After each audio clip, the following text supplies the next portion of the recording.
बिस्मिल्लाहिर्रहमानिर्रहीम। अस्सलाम वालेकुम डियर स्टूडेंट्स, मैं हूं आपका बायोलॉजी इंस्ट्रक्टर उबैदुर रहमान बेग। हम चैप्टर 8 में नॉलेज 8.2 पढ़ रहे हैं। अभी तक हम रूट का इंटरनल स्ट्रक्चर और रूट हेयर का इंटरनल स्ट्रक्चर ये हम पढ़ चुके हैं। सेकंड जो है वाटर और मिनरल की अपटेक बाय रूट, इसको आज हम कवर करेंगे, एंड करेंगे। कल मैंने आपको सिमुलेशन से एक कंसेप्ट भी समझा दिया है, थोड़ा सा बस हमने देखना है कंटेंट क्या कह रहा है। और लास्ट में हम सबसे इंपॉर्टेंट मैकेनिज्म ऑफ ट्रांसपोर्ट इसको पढ़ेंगे। रूट का स्ट्रक्चर जब हमने पढ़ा, उसके बाद सॉइल की फर्टिलिटी की बात की। जितने ज्यादा न्यूट्रिएंट्स होंगे सॉइल में, सॉइल उतनी ज्यादा फर्टाइल होगी, प्लांट के लिए उन्हें एब्जॉर्ब करना आसान हो जाएगा।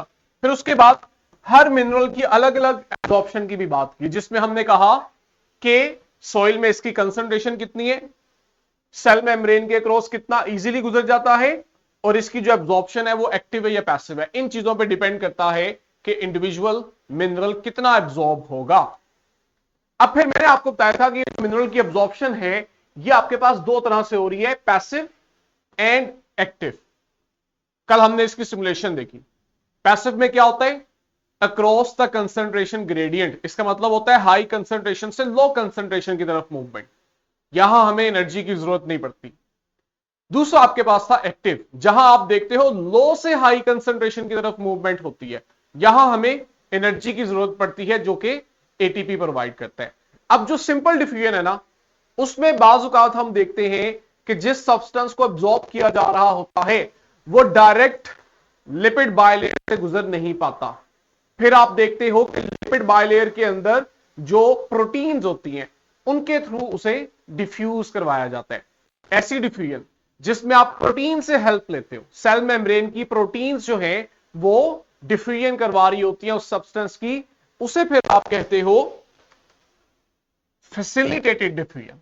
ठीक है, लेकिन है ये भी diffusion across the concentration gradient, high से लो कंसंट्रेशन की तरफ हो रही है और एटीपी नहीं चाहिए। अब यहां एक पॉइंट मैं आपको हाईलाइट करवाना चाहता हूं कि हमारे पास जब पैसिव एब्जॉर्प्शन हो रही होती है, यानी कि सिंपल डिफ्यूजन हो रही होती है, तो हम देखते हैं कि प्लांट सेल्स में, स्पेशली अगर आप जाइलम सेल की बात कर रहे हो, तो इनमें एक स्ट्रक्चर है प्लाज्मोडेस्माटा। प्लाज्मोडेस्माटा क्या है, यहां इस तरह से इतना अच्छा हमें शायद हाईलाइट ना हो, लेट मी सी अगर पिछली डायग्राम में है, नहीं। प्लाज्मोडेस्माटा ये है कि आपके पास अगर हम प्लांट सेल्स को ऑब्जर्व करें ना, तो जो दो प्लांट सेल्स एक दूसरे के करीब पड़े होते हैं, इनमें आप देखते हो इनकी सेल मेम्ब्रेन और सेल वॉल में ओपनिंग रह जाती है, छोटी छोटी ओपनिंग्स होती हैं, चैनल्स होते हैं। इसका फायदा यह होता है कि आपके पास एक सेल से साइटोप्लाज्म इजीली मूव करके दूसरे सेल में चला जाता है। ठीक है, कि आपके पास एक सेल का कंटेंट बहुत आसानी से दूसरे सेल में चला जाता है। क्यों? क्योंकि दोनों के दरमियान में एक चैनल है। ये जो चैनल है इसको आप प्लाज्मोडेस्माटा कहते हैं। तो जब रूट्स ने वाटर और मिनरल को एब्जॉर्ब किया और अब रूट्स से उसे लेके जाएंगे लीफ तक, तो जाइलम सेल्स में हम देखेंगे कि उसके सेल्स एक दूसरे के साथ प्लाज्मोडेस्माटा के थ्रू कनेक्टेड होते हैं। ठीक है, तो ये पॉइंट आपने याद रखना है कि हमारे पास हाई कंसंट्रेशन से लो कंसंट्रेशन की तरफ मूवमेंट होगी, लेकिन प्लाज्मोडेस्माटा के थ्रू, जो कि आपके पास जाइलम के सेल्स में मौजूद साइटोप्लाज्मिक कनेक्शंस हैं। ठीक है, हां, अब ये जो आपके पास जाइलम में वाटर और उसके अंदर मौजूद डिसॉल्व मिनरल्स मूव कर रहे हैं, जब ये रूट्स में एब्जॉर्ब होकर जाइलम तक आते हैं, ठीक है, रूट्स ने एब्जॉर्ब किया और एब्जॉर्ब करने के बाद रूट्स के डिफरेंट स्ट्रक्चर से होते हुए ये आ रहे हैं जाइलम तक। ये देखो, एपिडर्मिस, कॉर्टेक्स, एंडोडर्मिस, पेरिसाइकल, आपके पास फ्लोएम और अल्टीमेटली अंदर जाइलम पड़ी हुई है। यहां तक है इनकी ये जो एब्जॉर्प्शन हो रही है, इस दौरान हम देखते हैं ये डिफरेंट पाथवे अडॉप्ट करते हैं। कौन कौन से पाथवे हैं? एपोप्लास्ट पाथवे, सिम्प्लास्ट पाथवे और वैक्यूलर पाथवे। ठीक है, रूट में पानी और मिनरल डिसॉल्व होने के बाद जब वो जाइलम सेल्स तक जा रहे होते हैं तो वो 3 मुख्तलिफ रास्तों से जाते हैं। ये रास्ते हम आगे भी पढ़ेंगे। अभी हम मिनरल्स की अपटेक की बात कर रहे हैं, आगे हमने वाटर की अपटेक पढ़नी है। चूंकि मिनरल्स वाटर के अंदर ही डिसॉल्व होकर मूव करते हैं, इसलिए इन पाथवे को मैं आगे पढ़ाऊंगा जहां पे हम पानी का अपटेक पढ़ेंगे। क्योंकि जिस तरह पानी इन 3 रास्तों से गुजर रहा होगा, इसी तरह आप देखोगे मिनरल्स भी इन्हीं 3 रास्तों से गुजरते हैं। ठीक हो गया? ये फैसिलिटेटेड डिफ्यूजन की हमने बात कर ली, है डिफ्यूजन ही, लेकिन इसके अंदर कैरियर मॉलिक्यूल्स हैं। कैरियर मॉलिक्यूल से मुराद वो प्रोटीन्स हैं जो सेल मेम्ब्रेन में मौजूद होती हैं, जो कि इन्हें वहां पे मूव करवा रही होती हैं। ठीक है, एक्टिव का हमें पता है कि एक्टिव के अंदर एनर्जी कंज्यूम होती है और हम लो कंसंट्रेशन से हाई कंसंट्रेशन की तरफ मूव कर रहे होते हैं। अब हमारा एक्शन कहता है कि हमने रूट्स के अंदर टेकअप एब्जॉर्प्शन पढ़नी है मिनरल्स प्लस वाटर की। तो सेकंड कंपोनेंट आपका वाटर है। अब वाटर को जब आप पढ़ोगे ना, तो हमें यहां पे एक नई टर्मिनोलॉजी इंट्रोड्यूस करनी पड़ती है, विच इज ऑस्मोसिस। हाँ जी फातिमा, आइडिया है व्हाट इज ऑस्मोसिस? ये जो आपने डिफ्यूजन, फैसिलिटेटेड डिफ्यूजन और एक्टिव ट्रांसपोर्ट पढ़ा, क्या इनसे मुख्तलिफ चीज है ये? Any guess?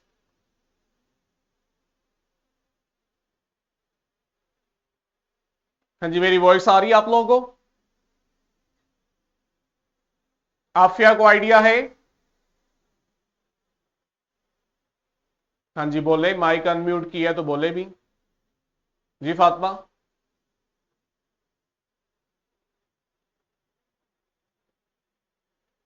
चलो मैं आपको बताता हूं कि आपने किस तरह से ऑस्मोसिस को डिस्टिंग्विश करना है सिंपल डिफ्यूजन से। सिंपल डिफ्यूजन क्या है? एक चीज जहां ज्यादा है वहां से मूव करके उस जगह आ जाएगी जहां पे उसकी कंसंट्रेशन कम है। अब डिफ्यूजन किसी भी चीज की हो सकती है, लेकिन अगर मैं आपसे कहूं डिफ्यूजन हो रही है सिर्फ पानी की, हमने स्पेसिफिक कर लिया कि हम सिर्फ पानी की डिफ्यूजन पढ़ रहे हैं। अगर डिफ्यूजन है तो इसका सिंपल मतलब है कि पानी जहां ज्यादा है वहां से मूव करके दूसरी जगह जाएगा जहां पे वो कम है। लेकिन अब एक कंडीशन तो यह है कि हम सिर्फ पानी की बात कर रहे हैं, दूसरी कंडीशन यह है कि आपके पास वो जो सरफेस है जिसके अक्रॉस इसने मूव करना है, उसके लिए शर्त है कि वो सरफेस हमेशा सेमी परमिएबल मेम्ब्रेन होनी चाहिए। सेमी परमिएबल मेम्ब्रेन क्या होती है? ये चीजों को सिलेक्टिवली पास करने देती है। ऐसा नहीं होता कि कोई भी चीज जितना मर्जी इसमें से मूव कर जाए, ये कुछ चीजों को और सिलेक्टिवली जितना चाहिए उतना पास करने देती है। तो जब आपके पास वाटर कंसंट्रेशन वाले एरिया से लो कंसंट्रेशन वाले एरिया की तरफ मूव करे, लेकिन इसके दरमियान एक सेमी परमिएबल मेम्ब्रेन हो जिसके अक्रॉस ये मूव करे, तब आप इस डिफ्यूजन को एक स्पेसिफिक नाम देते हो विच इज ऑस्मोसिस। तो जब भी आप ऑस्मोसिस का लफ्ज सुनो तो आपके जेन में कुछ क्लियर पॉइंट्स आने चाहिए। एक तो ये डिफ्यूजन है, लेकिन आप किसी भी सब्सटेंस की बात नहीं कर रहे, आप स्पेसिफिकली पानी की बात कर रहे हो। और तीसरी चीज, यहां पे आपके पास पानी ने जब एक जगह से दूसरी जगह मूव करना है तो दरमियान में सेमी परमिएबल या सिलेक्टिवली परमिएबल मेम्ब्रेन पड़ी हुई है। ठीक है, तो अपटेक होगा तो यहां आप देखोगे ऑस्मोसिस होगी। रूट वही है जो आपने मिनरल में पढ़ा। सबसे बाहर एपिडर्मिस जो है, आप देखोगे पहले पानी आएगा एब्जॉर्ब होके यहां पे। कैसे आएगा? रूट हेयर्स के थ्रू। सबसे बाहर एपिडर्मिस, एपिडर्मिस से आएगा कॉर्टेक्स के, कॉर्टेक्स से आएगा एंडोडर्मिस, एंडोडर्मिस से आगे आपके पास पेरिसाइकल, वहां से फिर आपके पास जाइलम आ जाती है। लेकिन जब ये पानी एब्जॉर्ब होके जाइलम तक आ रहा होगा तो आप देखोगे ये पानी 3 पाथवे चूज करेगा, 3 रास्तों से गुजरेगा।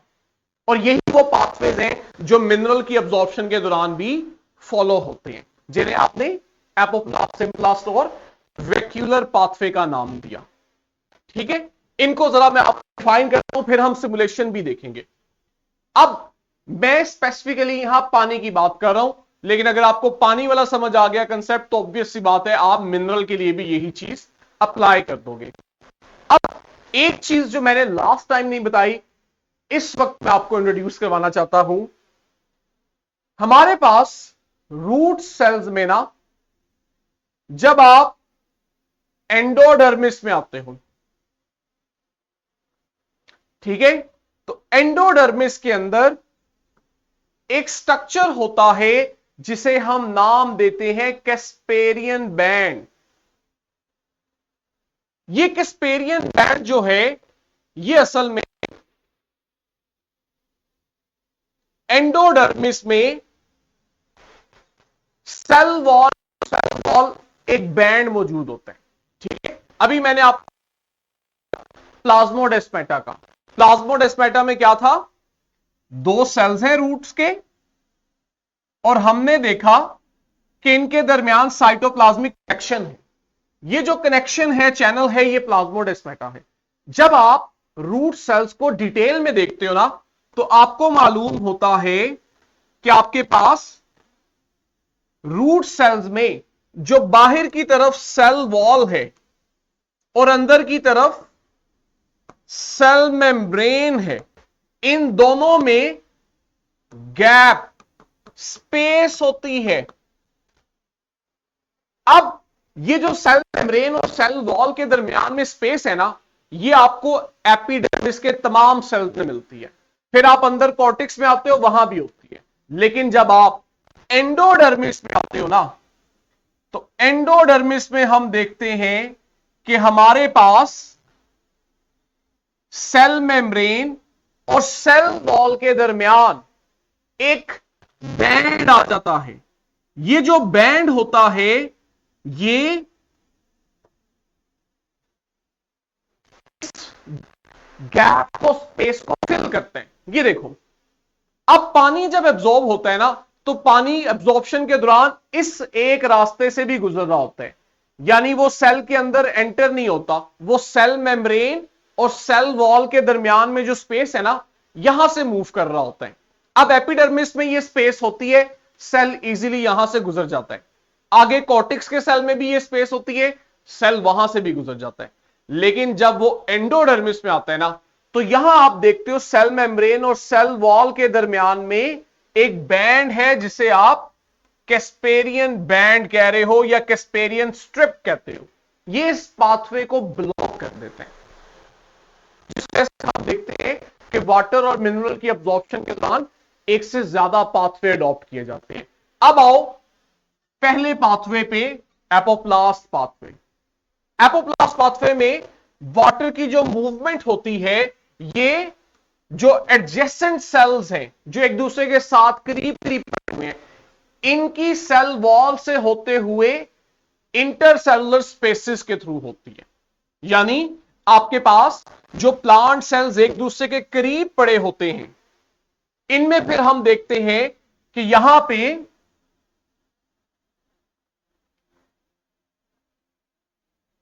जो सेल मेम्ब्रेन और सेल वॉल के दरमियान में खाली जगह है, एपोप्लास्ट पाथवे में पानी इस स्पेस में से गुजरता है।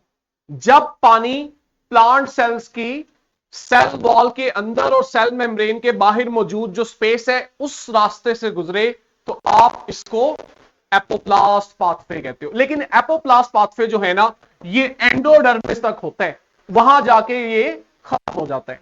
क्यों खत्म हो जाता है? क्योंकि आपके पास वहां पे कैस्पेरियन स्ट्रिप होती है। एनिमेशन पे आते हैं, मैं आपको एनिमेशन से दिखाता हूं, फिर हम आगे चलेंगे, ताकि एक दफा आपको वो पॉइंट क्लियर हो जाए, विजुलाइज कर लो, आपके लिए आसानी रहे। अच्छा जी, इसको अब हम देखते हैं। यहां पे ये देखो, आपके पास बाहर की तरफ यहां पे एपिडर्मिस है, और ये एंडोडर्म, कॉर्टेक्स है। कॉर्टेक्स से अगर आप देखो ये एंडोडर्मिस वाले पोर्शन में आपको ये रेड बैंड्स नजर आ रही हैं। ये रेड बैंड्स असल में कैस्पेरियन स्ट्रिप है। अब आपने पानी की मूवमेंट को देखना है। पानी ये देखो, जरा गौर से देखो, इसको जूम करें, आप देखोगे कि पानी सेल के अंदर भी दाखिल होते हैं। ये ब्लू डॉट्स को देखो जो आ रहे हैं स्क्रीन के स्टार्ट में, लेकिन ये सेल मेम्ब्रेन और सेल वॉल के दरमियान में जो स्पेस है ना, वहां से भी गुजर रहे हैं। जरा वाटर के ब्लू डॉट्स को आप फॉलो करो। अब वो सेल मेम्ब्रेन को क्रॉस नहीं करता, सिर्फ सेल वॉल को क्रॉस करता है। और इसी तरह एक सेल से दूसरे सेल में चला जाता है। हम कहते हैं ये एपोप्लास्ट पाथवे ले रहा है, लेकिन आप जरा गौर करो, ये काम सिर्फ एंडोडर्मिस तक हो रहा है। वहां जाके जब आपके पास रेड कैस्पेरियन स्ट्रिप्स आ गई हैं, तो अब पानी के लिए बिटवीन द सेल वॉल और सेल मेम्ब्रेन मूव करना मुश्किल हो गया। अब ये यहां से डिफरेंट पाथवे लेगा। स्लाइड पे वापस आते हैं, तीनों पाथवे पढ़ लें, आपको ये दोबारा दिखाऊंगा। अब एपोप्लास्ट के अलावा और क्या हो सकता है pathway? Symplast pathway. Symplast pathway में क्या होता है कि वाटर की जो मूवमेंट होती है, ये साइटोप्लाज्म टू साइटोप्लाज्म होती है। दो सेल्स है ना, आपस में एक दूसरे के करीब करीब पड़े हुए हैं। अभी मैंने बताया कि रूट्स के जो दो सेल्स एक दूसरे के करीब पड़े होते हैं, इनकी सेल वॉल और सेल मेम्ब्रेन में ओपनिंग्स होती है, जिसकी वजह से दोनों सेल्स के साइटोप्लाज्म एक दूसरे के साथ कनेक्टेड हो जाते हैं। वो चैनल, वो पॉइंट जहां पे दोनों सेल्स के साइटोप्लाज्म एक दूसरे के साथ कम्युनिकेट कर रहे होते हैं, हमने अभी उसे नाम दिया प्लाज्मोडेस्माटा। तो सिम्प्लास्ट में क्या होगा? पानी जब रूट्स के सेल में एंटर हो रहा होगा, तो वो सेल वॉल को भी क्रॉस करेगा, फिर वो सेल मेम्ब्रेन को भी क्रॉस करेगा। अब जब वो सेल मेम्ब्रेन को क्रॉस करके साइटोप्लाज्म में आ गया है ना, अब आप देखोगे जब उसने दूसरे सेल में जाना होगा, तो उसे बार बार सेल मेम्ब्रेन और सेल वॉल क्रॉस नहीं करने पड़ेंगे। वो डायरेक्ट एक सेल के साइटोप्लाज्म से मूव करता हुआ प्लाज्मोडेस्माटा की मदद से दूसरे सेल के साइटोप्लाज्म में चला जाएगा। इसे आपने बोला सिम्प्लास्ट पाथवे। एपोप्लास्ट में क्या हुआ था? पानी जो एब्जॉर्ब हुआ था, उसने सिर्फ सेल वॉल क्रॉस की थी, उसके बाद उसने सेल मेम्ब्रेन क्रॉस नहीं की। वो साइटोप्लाज्म में नहीं गया, बल्कि सेल वॉल और सेल मेम्ब्रेन के दरमियान जो स्पेस थी, वो वहीं से मूव करता था। कब तक? एंडोडर्मिस तक। अब वो जो पानी एपोप्लास्ट पाथवे से आ रहा था ना, जब वो एंडोडर्मिस में गया, तो अब उसका वो पाथवे बंद हो गया। अब वो फिर क्या करेगा? सिम्प्लास्ट पाथवे ले लेगा। ठीक है, लेकिन ये बात आपने याद रखनी है कि सिम्प्लास्ट पाथवे एंडोडर्मिस से शुरू नहीं हो रहा, ये बिल्कुल एपिडर्मिस से ही स्टार्ट हो जाता है। जब पानी के मॉलिक्यूल एब्जॉर्ब होते हैं, तो कुछ एपोप्लास्ट पाथवे भी लेते हैं और कुछ सिम्प्लास्ट पाथवे भी लेते हैं। एक और थर्ड पाथवे भी आता है, इसे आप कहते हो वैक्यूलर पाथवे। अब हमें मालूम है कि प्लांट सेल में सेंटर में एक बड़ा सा वैक्यूल होता है। अब कुछ वाटर मॉलिक्यूल ऐसे होते हैं जो सेल वॉल भी क्रॉस करते हैं, सेल मेम्ब्रेन भी क्रॉस करते हैं, और जब वो साइटोप्लाज्म में आ जाते हैं ना, तो बजाय सिम्प्लास्ट पाथवे लेने के, वो वैक्यूल की मेम्ब्रेन को भी क्रॉस करते हैं। जब वो वैक्यूल की मेम्ब्रेन को क्रॉस करते हैं, तो इसका मतलब है वो वैक्यूल में आ गए। इसी तरह जब वो एक सेल से दूसरे सेल में जाते हैं, तो वो पहले सेल की पहले वैक्यूल मेम्ब्रेन से क्रॉस करते हैं, फिर उसकी सेल मेम्ब्रेन से, फिर सेल वॉल से, फिर वो दूसरे सेल की सेल वॉल, सेल मेम्ब्रेन, और फाइनली वैक्यूल की मेम्ब्रेन से गुजरते हुए उसके वैक्यूल में आ जाते हैं। तो हम कहते हैं कि यहां पे पानी एक सेल के वैक्यूल से दूसरे सेल के वैक्यूल में जा रहा है। इस पाथवे को हमने नाम दिया वैक्यूलर पाथवे। ये आपके पास यहां तीन डिफरेंट लाइंस के थ्रू, इसको हाईलाइट करें, जूम करें, तीनों पाथवे दिखाए हुए हैं, आपके पास बुक में भी मौजूद है। हम जरा सबसे पहले एपोप्लास्ट पाथवे को लेते हैं। ठीक है, एपोप्लास्ट पाथवे में क्या हो रहा है? रूट हेयर ने पानी एब्जॉर्ब किया है। अब ये जो पानी है ना, अगर आप गौर से देखो, तो ये सेल्स के दरमियान मौजूद स्पेसिस से गुजर रहा है, या बाज़ औक़ात कुछ जगहों पे ये सेल वॉल को क्रॉस करके सेल में एंटर होता है, लेकिन उसके दरमियान मौजूद स्पेस से गुजरता है। लेकिन ये एंडोडर्मिस में आके रास्ता खत्म हो जाता है, क्योंकि यहां कैस्पेरियन स्ट्रिप है। दूसरा आपके पास पाथवे आता है सिम्प्लास्ट पाथवे। यहां क्या हुआ? रूट हेयर ने वाटर एब्जॉर्ब किया, वो वाटर अब प्लांट सेल की सेल वॉल को क्रॉस करेगा और उसके बाद आप देखोगे कि ये आपके पास सेल मेम्ब्रेन को भी क्रॉस करेगा, ठीक है। और मेम्ब्रेन को क्रॉस करने के बाद इसने इसी पाथवे से मूव करना है। और तीसरा पाथवे आएगा वेक्यूलर पाथवे, जहां एब्जॉर्ब वाटर सेल वॉल को भी क्रॉस करता है, सेल मेम्ब्रेन को भी क्रॉस करता है, और ये जो सेंटर में व्हाइट पोर्शन दिखाया हुआ है वैक्यूल में जाता है। इस तरह ये हर सेल के वैक्यूल से मूव होता होता जाइलम तक आ जाता है। तो हम इस पाथवे को वेक्यूलर पाथवे कहते हैं। वापस आते हैं उस सिमुलेशन पे जो मैंने अभी स्टार्ट में दिखाई। अब आपने तीनों पाथवे पढ़ लिए हैं। अब आप इन ब्लू डॉट्स को खुद ऑब्जर्व करो और देखो, आपको ऐसे मॉलिक्यूल मिल जाएंगे वाटर के जो इन पाथवे को फॉलो कर रहे होंगे। कुछ को आप देखो सिर्फ cell wall to cell wall move कर रही है, जो ग्रीन लाइंस है इनसे पास कर रहे हैं। कुछ में आप देखोगे वो अंदर साइटोप्लाज्म तक आ रहा है, और तीसरे में आप देखोगे ये वैक्यूल टू वैक्यूल जा रहा है। ये दोबारा शुरू होंगे, इनको फिर ऑब्जर्व करना। ये देखो, ये कुछ आपके पास वैक्यूल टू वैक्यूल मूव कर रहे हैं, ठीक है। दोबारा इसको करता हूं, और अभी आप यहां से देखना, ये देखो, ये आपके पास cell wall to cell wall आ रहे हैं, जबकि यहां से देखो अगर सेल मेम्ब्रेन में भी आ रहे हैं, ठीक है। इस तरह इन्होंने आना तक। सिर्फ आपने याद रखना है एपोप्लास्ट जो कि एंडोडर्मिस में मौजूद कैस्पेरियन स्ट्रिप तक आके खत्म हो जाता है। वापस आते हैं स्लाइड पे। हमने रूट से वाटर और मिनरल की अपटेक कंप्लीट कर ली है। अब हमारा वो थर्ड और इंपॉर्टेंट एसएलओ है जिसमें आपने मैकेनिज्म ऑफ ट्रांसपोर्ट पढ़ना है। साल्ट्स जाइलम तक आगे हैं, अब रूट की जाइलम से लीफ की जाइलम तक कैसे जाएंगे। हम लोग जाइलम में मौजूद जो वाटर और उसके साथ डिसॉल्व सब्सटेंस यानी सॉल्यूट्स हैं, इसके लिए टर्म यूज करते हैं सैप। सैप कहते हैं एक से ज्यादा चीजों का मिक्सचर। चूंकि यहां वाटर और उसके साथ सॉल्यूट हैं, डिसॉल्व मिनरल्स हैं, तो ये सैप हो गया। अब सैप ने रूट से जाना है लीफ में, तो यानी इसने एसेंट करना है, ऊंचाई पे जाना है, तो हम इसे कहते हैं ascent of.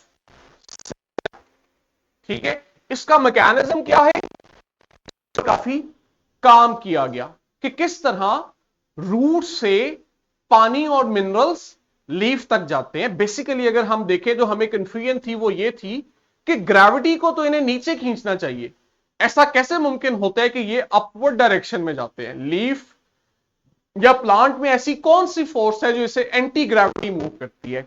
Multiple theories present की गई, जिनमें नुमाया जो थी वो रूट प्रेशर थ्योरी, एम्बिबिशन और कोहेरिएंट टेंशन थ्योरी।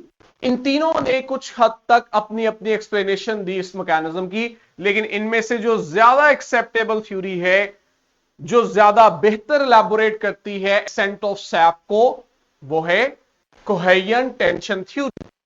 कोहेरिएंट टेंशन थ्योरी जो है, इसमें आप देखते हो एक फोर्स या एक मैकेनिज्म अप्लाई होता है जो कि असल में रूट से पानी और डिसॉल्व मिनरल्स को लीफ तक लेकर आते हैं।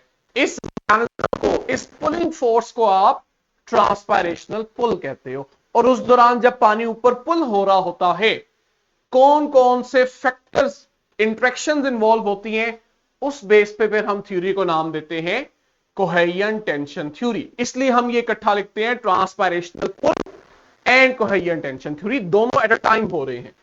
साइंटिस्ट जो थे वो आपके पास डिक्सन एंड जॉली थे, 1894 के अंदर ये थ्योरी प्रेजेंट की थी। हम इस थ्योरी में जब प्लांट्स के जाइलम वेसल से इन्हें मूव करता हुआ एक्सप्लेन करते हैं कि किस तरह रूट की जाइलम से स्टेम की जाइलम और फिर स्टेम की जाइलम से आपके पास ये लीफ की जाइलम तक आती है, तो इस दौरान यहां पे मल्टीपल फोर्सेस होती हैं, जिनमें आपके पास कोहेसिव फोर्स भी होती है जो कि पानी के अपने मॉलिक्यूल्स में होती है। लेकिन यहीं पे आप देखते हो दूसरा बड़ा इंपॉर्टेंट फैक्टर जो इन्वॉल्व होता है वो टेंशन होती है।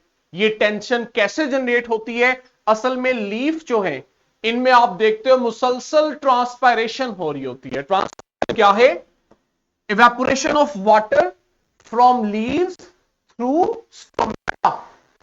लीफ के स्टोमेटा से पानी इवेपोरेट कर रहा होता है और लीफ को छोड़ के बाहर के एनवायरमेंट में जाता है। ये जो ट्रांसपायरेशन होती है, इसकी वजह से आप देखते हो कि जो पीछे का पानी है उस पर एक पुल क्रिएट होता है और वो पानी आगे मूव करता है। तो ये जो आपके पास ट्रांसपायरेशन की वजह से पीछे मौजूद पानी पे एक पुल जनरेट होता है, इसके लिए हम टर्म यूज करते हैं टेंशन। ये टेंशन और पानी के मॉलिक्यूल्स के दरमियान कोहेसिव फोर्सेस, ये दोनों मिल के वाटर की अपवर्ड ट्रांसपोर्ट करते हैं। और इस दौरान आप देखते हो कि जब पानी मूव कर रहा होता है तो उसमें एक कॉलम बन जाता है। ये वो कॉलम चेन होती है जो पानी के मॉलिक्यूल्स को ऊपर लेकर आती है। क्या हमारा हो चुका है?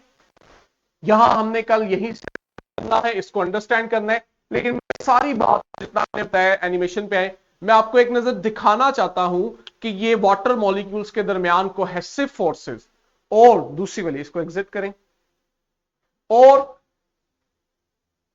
ट्रांसपायरेशन की वजह से होने वाला पुल या जिसे आप टेंशन कह रहे हो, ये किस तरह रूट से पानी को लीफ तक लेकर जाते हैं। और इस दौरान आप देखोगे प्रॉपर पानी का एक कॉलम चेन बनती है। ये देखो, ये आपके पास लीफ में हो रही है ट्रांसपायरेशन, जहां लीफ के जो सेल्स हैं इनसे वाटर इवेपोरेट होके बाहर जा रहे हैं, जिस वजह से आप देखते हो पीछे वाले पानी के ऊपर एक टेंशन क्रिएट होती है। और वो टेंशन क्या करती है? वो टेंशन, ये देखो, रूट से पानी को प्रॉपर एक चेन की शक्ल में, कॉलम की शक्ल में ऊपर मौजूद लीव्स तक लेकर आती है, हत्ता कि इनके ऊपर ग्रेविटी ने डाउनवर्ड पुल कर रही होती है। लेकिन ये टेंशन इतनी ज्यादा होती है कि वो वाटर मॉलिक्यूल्स को ऊपर मूव करवाती रहती है। और ये सारा सिलसिला लीव से शुरू होकर रूट तक कंटिन्यू रहता है कि आपके पास इस सारे कॉलम का हर वाटर मॉलिक्यूल आप देखते हो अपवर्ड पुल हो रहा होता है, जिसमें दो फोर्सेस, टेंशन और कोहेसिव फोर्स इन्वॉल्व होती है। डिटेल मैकेनिज्म इंशाल्लाह हम कल करेंगे, इसको कवर करेंगे, और साथ ही इसका टॉपिक जो लिंक करेगा ट्रांसपायरेशन, जिसकी वजह से ये सारा मैकेनिज्म हो रहा है, उसे भी कल कवर करेंगे। कल इंशाल्लाह यहीं से कंटिन्यू करते हैं। तब तक के लिए बच्चों, अल्लाह हाफिज।